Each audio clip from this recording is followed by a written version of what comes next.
আসসালামু আলাইকুম। আশা করছি সবাই ভালো আছেন। আলহামদুলিল্লাহ আমিও ভালো আছি। তো আজকে একটা নতুন ভিডিও নিয়ে চলে আসলাম। এই তো বিকালবেলা বাজার থেকে মাছ আনছিল। কার্খু মাছ, তেলাপিয়া মাছ, কই মাছ। তো কার্খু মাছে কিন্তু ডিম হয়েছিল আর মাছগুলো বেশ ভালোভাবে ধুয়ে পরিষ্কার করে নিচ্ছি। আর কই মাছগুলো নড়তেছিল তার জন্য আমি ফ্রিজে রেখে দিয়েছি। পরের দিন কেটে নিব কই মাছগুলো আর তেলাপিয়া মাছ, কার্খু মাছগুলো কেটে আনছে। আর এই তো পরের দিন সকালবেলা আরকি নাস্তা বানাচ্ছিলাম। তো কালকে বিকালে আরকি মাছ আনছিল আর আজকে সকালে তো নাস্তা বানাচ্ছিলাম। পরোটা করতেছিলাম। পরোটাতে কিন্তু চা দিয়ে খেতে খুবই ভালো লাগে। আজকে পরোটা দিয়ে চা খাবো। তার জন্য পরোটা বানিয়ে নিচ্ছে। এই তো পরোটা সেঁকা হয়ে গেছে আমার। এই তো পরোটা, চা নাস্তা খেয়ে তারপর আরকি চলে গেলাম রান্নার জন্য। তো আজকে ওই যে কালকে যে মাছ আনছিল, মাছের ডিম হয়েছিল, সেই মাছের ডিম দিয়ে আলু দিয়ে ভুনা করব। তো একটু অন্যরকম ভাবে মাছের ডিম আলু দিয়ে আরকি ভুনা করব সেটাই আরকি শেয়ার করছি। এই তো পেঁয়াজগুলো তেলের মধ্যে দিয়ে দিলাম ভাজার জন্য। পেঁয়াজটা একটু লাল লাল হয়ে আসলে এখন এর মধ্যে দিয়ে দিব কাঁচামরিচ আর টমেটো। তো আর মাছের ডিমটাকে ঝুরা, ঝুরা করে দিব আলুর সাথে তাহলে খেতে ভালো লাগবে। তো কিভাবে রান্না করছি সেটাই আরকি শেয়ার করছি। তো টমেটো, কাঁচামরিচ, পেঁয়াজ এখন একসাথে ভেজে নিচ্ছি কিছুক্ষণ। যেন টমেটোটা বেশ ভালোভাবে গলে যায় আরকি তার জন্য ভেজে নিচ্ছি ভালোভাবে। এই তো আমার ভাজা করে নিয়ে এখন এর মধ্যে দিয়ে দিচ্ছি রসুন বাটা। এরপর সামান্য একটু পরিমাণ পানি দিয়ে দিলাম।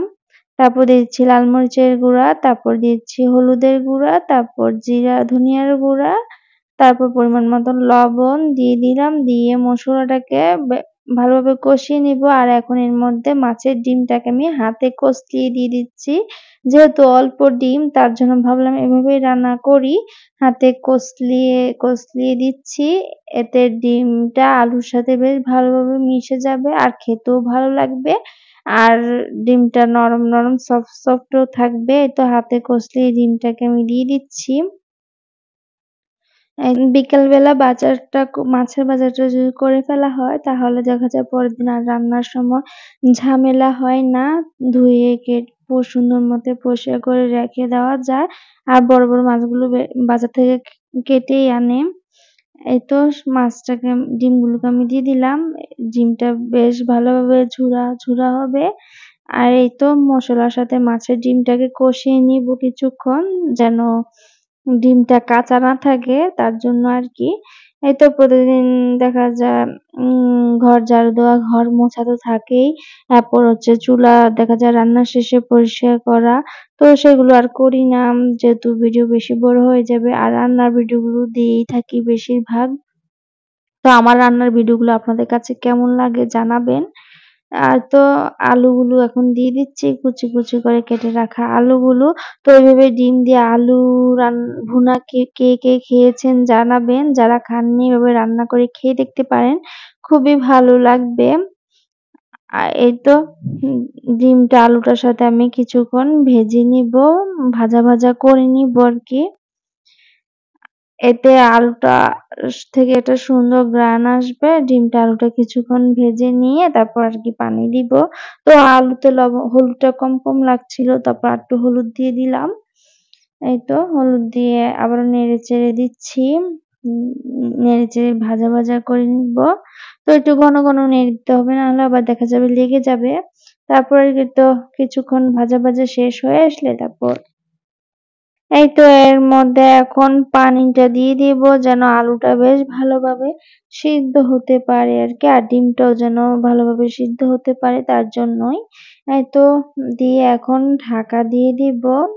তো আলুটাকে আমি সুন্দর করে করে দিচ্ছি। দিয়ে তারপর আরকি ঢাকাটা দিয়ে দিব। আর এই পানিতে আলুটা বেশ ভালোভাবে সিদ্ধ হয়ে যাবে। তো আমার আজকের ভিডিও কার কাছে কেমন লেগেছে জানাবেন। জানাতে কিন্তু ভুলবেন না। আর এভাবে যারা রান্না করে খাননি খেয়ে দেখবেন খুবই মজা লাগবে আর খুবই মজা হয়েছিল। আমিও এই ১ম আরকি ডিম আলু এভাবে রান্না করতেছি। এই তো ঢাকা দিয়ে দিলাম। তো আলুটা ডিম আলুটা হয়ে গেছে রান্না। এখন আমি ডাল রান্না বসাই দিব, যেহেতু ডিম আলু ভুনা করেছি একটু ডাল হলে খেতে ভালো লাগবে, আর বেশি কিছু করব না। এখন প্রেসার কুকারে ডাল রান্নাটা করে নিব। এই তো ডালটা হতে হতে প্রেসার কুকারে এদিকে আমি মাছের আঁশগুলো পরিষ্কার করে নিব। আর এই তোমার ডাল রান্নাটাও হয়ে গেছে, আর ভাতটা হতে হতে আমার মাছগুলো এই তো কাটা হয়ে গেছে। কই মাছগুলো ভিজাই রাখছিলাম, তো আর কি ভাত রান্না হতে হতে আর এগুলো কেটে নিয়েছি মাছগুলোকে। আর এই তো দুপুরের রান্না-বান্না শেষ করে খাওয়া দাওয়া করতে বসে গেলাম, সব কাজই শেষ। তারপর আর কি খেতে বসে গেলাম। আর এটা হচ্ছে বিকাল বেলা। এই তো মিষ্টিগুলো আপনাদের সাথে একটু শেয়ার করছি। তো আজকে ভিডিওটা বেশি বড় করব না। সবাই ভালো থাকবেন, সুস্থ থাকবেন। আল্লাহ হাফেজ। আমার সাথে থাকার জন্য সকলকে ধন্যবাদ।